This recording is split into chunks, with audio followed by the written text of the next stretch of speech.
Hi guys, good evening. My name is Albert Pedrosa. I'm a commercial and fashion photographer, and welcome to Canon Digital Masterclass series.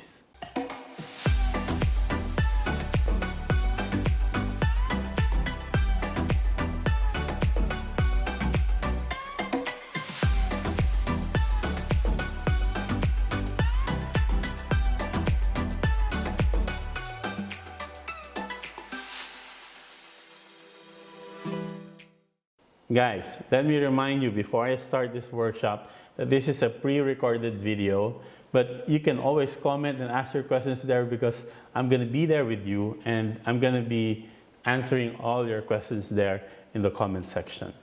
Guys, since this is a free workshop, I'd really like to encourage everybody, if you want to share your blessings, there's PayMaya through their web and through their mobile application. You can actually log in and contribute.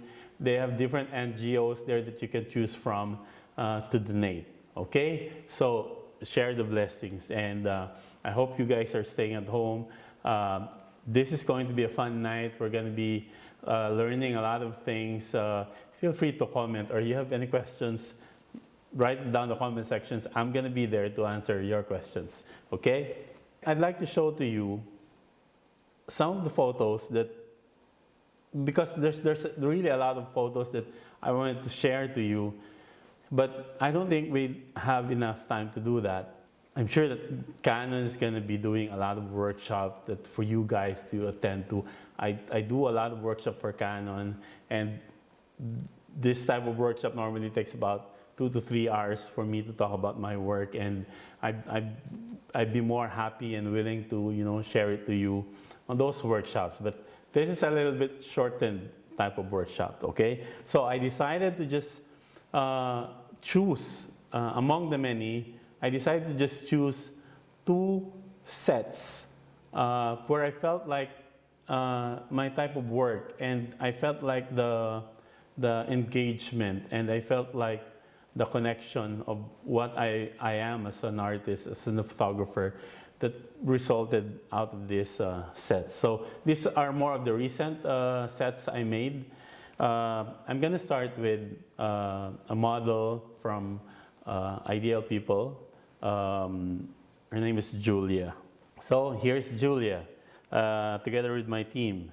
So Julia is a Brazilian. We have a lot of Brazilian models here in Manila.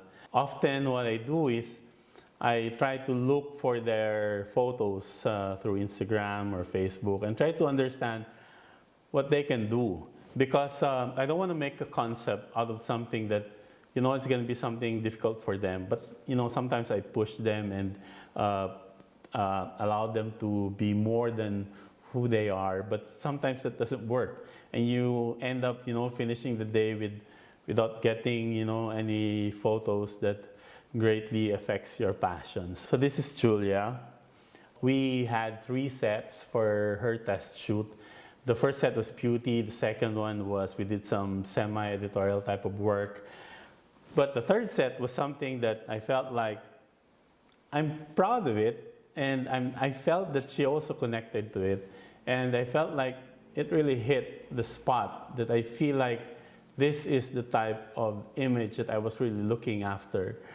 Based on what I've been telling her from the very start, that this is what I wanted. So this is the first image. This is a series of images. I normally take photos of these images through Capture One. I normally tether my work. Although I am an Adobe certified expert, I really would want to take photos where the image would come out just as what I've expected it to come out. Not that I hate retouching. I do retouching a lot, but if I can not do the editing part anymore, I'd be more than happy to do that.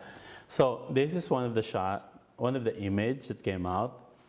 I like it because she looks really into the character, and I normally prep my models. I give them the scene. I let them feel the concept that I wanted. In this set, I wanted to have that beautiful, dark, not sad, but more of a confidently beautiful but really strong contrasty type of mood of shots. This is what came out. She started moving. I gave some corrections and a little bit of direction, but it was her artistry. It was her self being free and allowing art to just, to engulf her with that theme, with that concept and that feeling. And I really love what came out of this set. And note that when I started shooting this set, I already have this concept in mind. I wanted to have that, dark eyeshadow. So I gave instructions to my makeup artist to make sure that those eyeshadows are dark and put a little bit of highlight to it. And it all came out well. And I'm so happy that it came out this way. So now I'm sharing it with you guys. Now, the next model is a male model. His name is Taha, and this guy is a Moroccan guy. I saw him first in one of a shoot he did with a student of mine, Justin, so shout out to Justin. I saw him there, I saw his moves. I was really inspired looking at it. Not the typical male model type of poses, they look gorgeous and they look masculine. This guy has totally different type of looks. I don't often approach these guys and tell, hey, you guys want to do test shoot?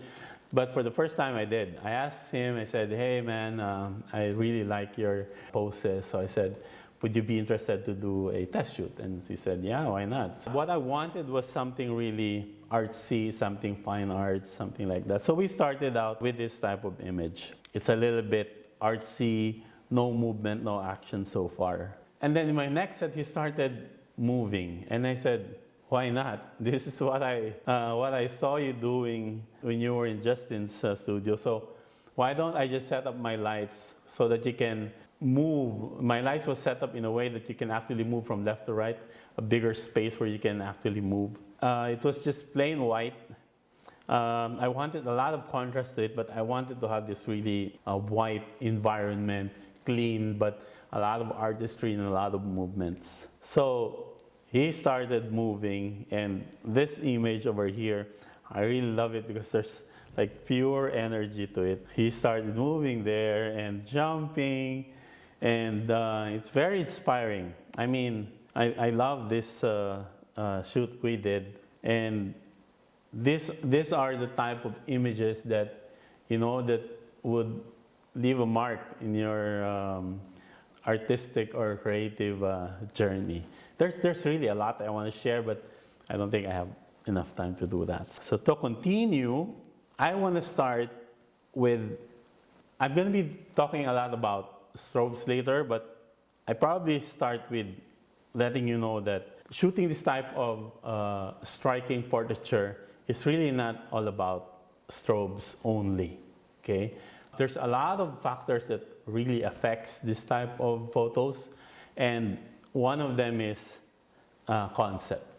You need to shoot with a concept in mind, because you don't want to end up shooting where, your ideas are just, scattered around. You don't really have focus. You don't know the direction where you're going. You really need to have a concept in mind. You really need to know where you're going, what's your destination, what do you want to come out. And often concepts becomes something that's difficult for you to, create or develop. So you need to really conceptualize and think about the outcome, because the major difference between shooting this type of images is that this is pre-planned.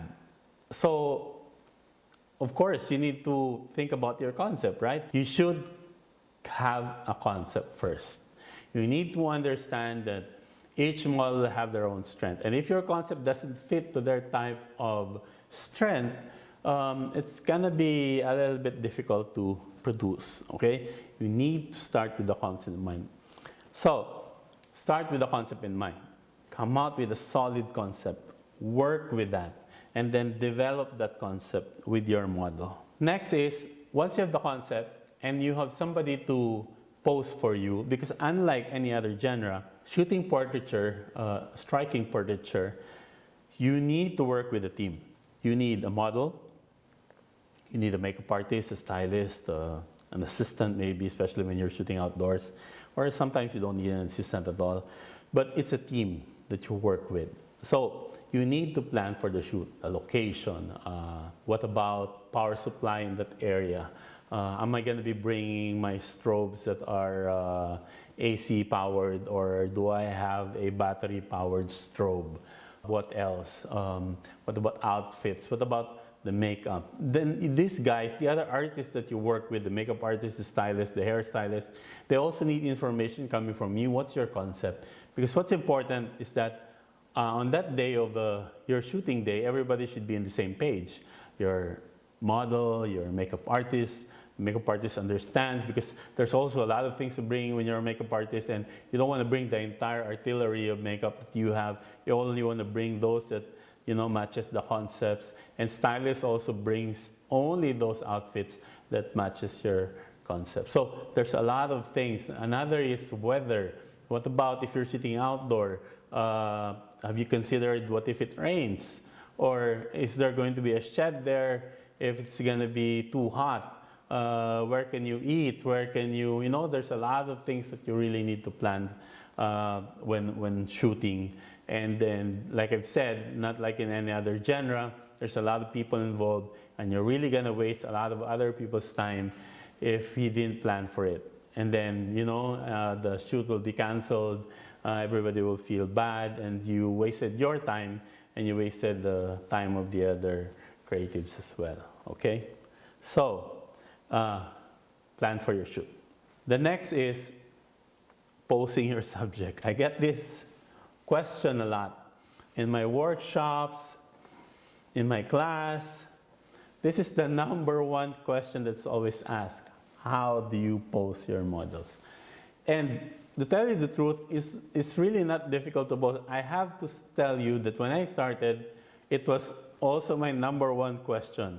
Every time I attended seminars, that was my always question, like, how do you pose your models? And the more I shoot, the more I realized that it's really not that difficult. The problem is you do not plan. Like I've said, in other genres, you go out and try to be creative. This type of genre, you try to plan.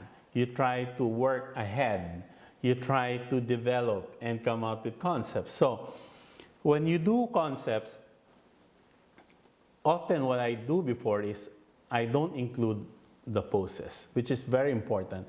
When you come out with a concept, of course you've thought about the outfit, the lighting, the look, the mood, and everything.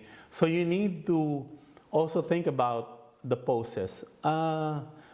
What are the poses that would perfectly fit with this concept? What would be the look? What is this going to be, artsy, or is this going to be a glamour type of image? So you need to come out with poses. Make it as part of your plan. You don't just give that responsibility to the model. You need to come out with poses. So let me tell you about this project I had for a particular resort when I was in Cebu. My job was to produce a calendar where their employees are going to be the subject. The owner wanted the guests to experience that when they see the calendar and they would see those persons serving them, they would say, oh wait, you are that person in the calendar. So that was the concept. So one of the difficulties when doing that is that the subjects it's their first time to do this type of work. They're not models. So it was kind of difficult to actually manage them and uplift their confidence. So that was a challenge. So basically, you know that posing is going to be the major issue. So you really need to develop their confidence. In this image here, I was testing the light, looking at the frame, and you would see that her face is really, worried about what am I gonna do, and what did I get myself into. So she was really worried. We took some few framing, and once I got all the framing that I wanted, I started to work on her. I said, don't worry, we're professionals. we can do this. And I said, you were selected because you're one of those staff that has that beauty that everybody cannot forget. I started building her confidence and cracked some jokes, and I said, don't worry, because I'm gonna teach you how to pose. There's really a lot of ways to, get through a particular subject. The moment they're tense, I don't think you can bring out anything good out of it. It's always like handling your subject. It's always like how to make them feel good, how to make them feel beautiful, how to make them feel the best out of themselves. And we came out something like this. It was marvelous. I feel like she was really beautiful, and I feel like we were able to capture her true beauty. And even me, after looking at the shot, I felt like I didn't imagine that we're gonna, produce something like this. Yeah, it was very beautiful. Another is keeping a solid line of communication. When you're a model, you're in front of the camera. Everybody's on the other side of the camera, and you're alone on your end. You don't really know what's happening. You don't really know, are you doing it right? The poses, is it within the concept of the photographers wanted? They need to know whether are they doing it right. So feedback like, yeah, that's perfect. I like that. And a little compliment goes a long way. These models, they know that they're beautiful. They know they look good. And you feel like, oh, I shouldn't tell them anymore. But no, communication is the key. Allow them to receive that compliment because they did well. So tell them, oh, I like that, I love that, that's beautiful. And you don't just say that just to maintain a line of communication. You say that because you mean it, because you really saw something that you really love. And when you do that, it has to be authentic. It has to be true. Okay, so compliment, feedback, and make some suggestions. And allow them also to contribute in the poses. Make sure that line of communication is solid and really strong. So guys, let's talk about strobe lights. Strobe light is a quick burst of light. It's actually just a split of a second burst, and that's it. And because of that, because it's just a quick burst, it allows the equipment, the strobe light, to be able to produce more power compared to continuous light. Speed light like the flash on your camera, or the one you attach on top of your camera, the external flash, they're all considered strobe. And when you sometimes call it studio strobes or studio lights, they are all considered strobe. Anything that just fires in just one quick burst, that's a strobe light. One of the advantages of strobe is because it's really strong power that it allows you to modify it, okay? So strobe lights are a good source of light, but unless you start to modify them, that's the only way you can actually use them. By modifying, what I mean is using a softbox, using a standard reflector bowl, you can use an umbrella, or you can bounce it through a wall. Strobe needs to be modified because one of the reasons you wanted to use artificial light is that you wanted to mimic a particular scene, a particular feeling. Probably from your experience, you saw this particular scene in your mind, an imagination that that developed, and you wanted to mimic that light, and you wanted a strobe to produce that particular feeling of lighting mood. And the only way you can produce that is using there's really a lot of light modifiers that you can work with and you can buy in the market, no? So you need modifiers to work with. So using my modifiers, I use a combination of soft light, hard light, gobo, lights with gel, with colors. I try to simulate that. And it's impossible for me to produce this type of image without modifiers. So modifiers is the key. This image is next. This is Jody from Reco Models. And she's really good. Just this beautiful face. And what I wanted, again, my style, my signature, it's always this dark, moody, try to mood feel. I added this blue gel in camera right, and that's a hard light. And I used a continuous light, surprisingly, on the camera left, 45 degrees to her. It's a warm light, and everything just fits in. You just need to compose it, and then make sure that the feeling, the emotions, the look, and the feels of the shot is within the range of your concept. And I really love this.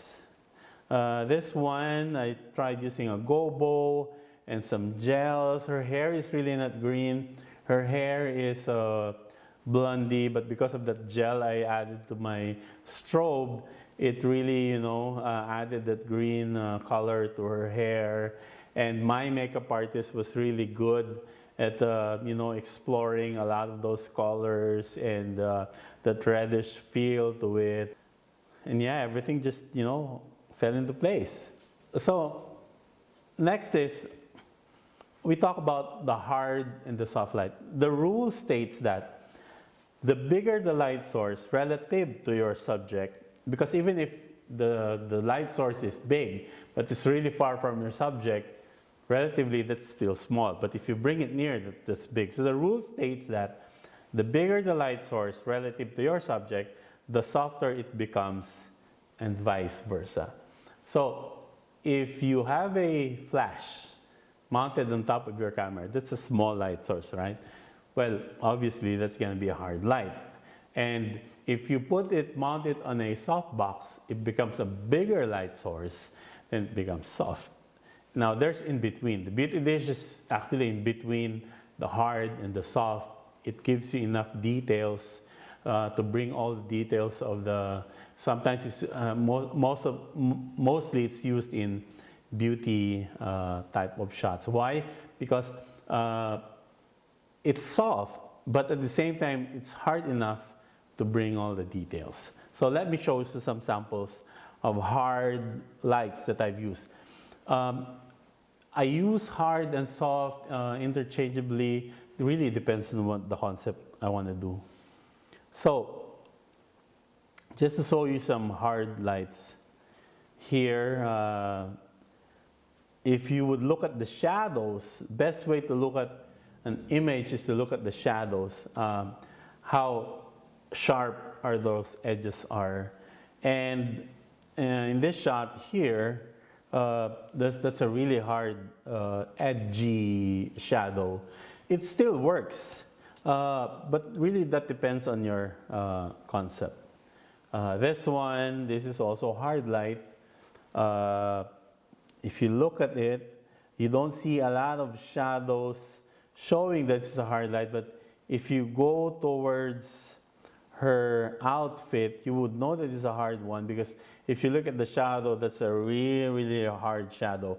And sometimes you can use soft, sometimes you can use hard, but that really depends on how you want your image to come out. When I started, I always used soft light, never realizing that hard light can actually work as well. This image, when I was still starting up, I was on my first year of shooting portraits, and if you look at her eyes, very evidently you can see my beauty dish there with the reflector just beneath the beauty dish. I love this image. This is one of the images that inspired me to, you know, continue doing this type of images. So next, question: Why is it that when you shoot in studio, you shoot in f8? Every time I shoot this question, a lot of students would answer, it's because it's the sharpest aperture in the lens. While that's correct, and that's totally correct, but that's not the primary reason why you want to shoot f8 in the studio. The reason why you're shooting studio is because you want everything to be perfect. You want everything to be controlled. When you shoot f8, you're actually killing any ambient light. If you set your camera to probably 200 ISO, aperture f8, maybe 125 shutter speed, you wouldn't capture any ambient light in the studio. And that's the intention why you want to shoot f8. You want to kill any ambient light because you want any light that would come into frame, those light that you only control. And strobes can come in at f8 because they're strong. And killing the ambient light means that you have total control of all the lights. Yeah? So that's why you're shooting f8. One is the sharpest, but the primary reason is because you want to kill ambient light. And for those people shooting USR and the rest of the other mirrorless camera, you want to make sure you want to turn off the exposure simulation, because I've seen a lot of photographers shooting in the studio. They can't see anything because they're shooting at f8 and their screen is just blank. Of course, because your exposure simulation is turned on. So shooting outdoors with strobe. When I go outdoors, because I'm a strobes guy, I always have my strobes with me. So how do I set it? One of the advantages, the reason I shoot with strobes even outdoors, is because I do not want to be limited where the light source is. We have a love and hate relationship with the sun. I love the sun, the color is so great, but sometimes it's in the wrong direction or a wrong position, and I wanted to have this background, but the sun is in the other way around. And with my artificial light in hand, I can always decide which background I want to use. So, like for this example, so this one, Nathalia, I shot this 4 years ago maybe. So I wanted that background, that diagonal line of that background to come in, but the light is on the other side. So I decided, yeah, I can use that background, but I can add my light so that my subject is properly lit. This image over here, I wanted that mesh of the wire to be in the background of my subject. This is outdoor, and I wanted to have that light direction that would create that contour, that contrast. So no matter what background I want to use, no matter what angle my subject will be, as long as I can control my light and allowing that ambient light to come in, it's okay. Now, here's a technique. What you do is actually you expose your scene together with your subject, and then use your camera's exposure metering, and then meter it properly. Maybe put it to 0. Take some shots, frame it, and then after you get it, move it 2/3 under, okay? Once you shoot it with 2/3 under, and then you allow your strobe to come in, okay? The strobe would come in as a properly exposed light. Then you'll be combining between ambient and your strobe. Like in this image right here, it's backlighted. The light is coming from the back. So I have to properly expose the background and use my strobe to properly lit my subject in the front. Similar to this. This one is kind of intriguing because I allowed that light to come in those small holes, which you notice on her right face, there's a small light coming in through that small holes. And I used a very soft light. I used a scrim, and then added strobe, went through the scrim, and gave me that soft light, which is opposite the available light. This one, I did a campaign for same company I mentioned a while back, Plantation Bay. This is backlighted. I love ambient light, but sometimes you cannot control them. So again, what I did here was using a scrim. I positioned my strobes on the other side of my scrim, And the main light here is my strobe, and combining it with the ambient light. This one, we really planned a lot in this image. We wanted to wait until such time that the ambient light is dark enough so that the wharf light can contrast the available light. And we added two hard lights to this, one in front of the model and one in the back of the model.